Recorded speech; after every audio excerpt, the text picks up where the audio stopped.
Stay tighter to him so he knows that we want to go by. The Appalachian Mountains are home to some amazing back roads. In our 21st episode, we're driving Georgia 19, which ascends Blood Mountain. If you're new to TrueView, we're on a mission to find and drive the best back road. If it has a double yellow line, we're game to try it. Join our mission to find and drive the best back road. Blood Mountain's 2-lane climbs are fast and flowing, with a final hairpin on the north side that can push you over the limit.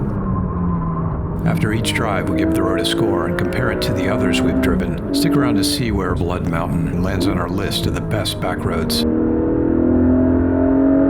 I come up behind you, passing you on the left, if I can.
After each drive, we give the road a score. We've adjusted our scoring system to elevate the importance of the driving experience over other factors. The road favors sweeping turns over tight, twisty ones, 5 of 10. With 2-lane flowing turns and elevation change, Blood Mountain has a nearly perfect flow, 9 of 10. We wish the stretch were longer. You'll want to run it again and again, 6 of 10. There's little traffic early or during the week. The 2-lane climbing sections ease overtaking, 5 of 5. The pavement is smooth with ample shoulders. The road is well marked, 5 of 5. The overall driving score is 30 points, just behind Waya Road. The view from the summit trails are excellent, and Blood Mountain should be on your bucket list, 5 of 5. With an overall score of 35 points, Georgia 19 is 7th on our list, just ahead of Virginia 250. Check the channel for a playlist with every video in our Best Backroad series. If you haven't already, subscribe and join us on our next drive as we continue our mission to find the best backroad.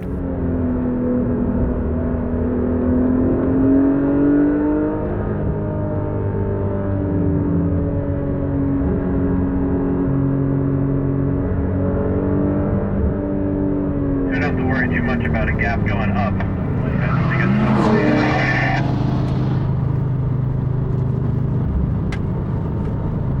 What did you say? My brain hurts from that.